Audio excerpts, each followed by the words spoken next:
मुंबईतल्या गोरेगावमध्ये किरकोळ भांडणातून 15 वर्षीय मुलीची हत्या करण्यात आल्याची खळबळजनक घटना उघडकीस येते।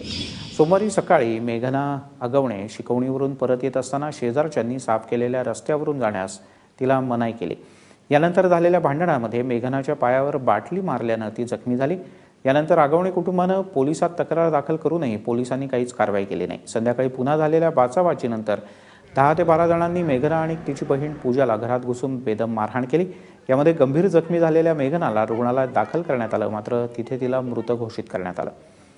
या प्रकरणी पोलिसांनी शेजारी राहणाऱ्या एकूण 8 जणांना अटक केली आहे।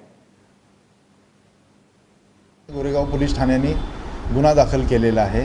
कलम 304, 323, 504, 143, 147, 149 भादवी याप्रमाणे गुन्हा दाखल आहे। तपास चालू आहे। यामध्ये 6 आरोपी अटक करण्यात आलेले आहेत आणि तपास पुढे चालू आहे।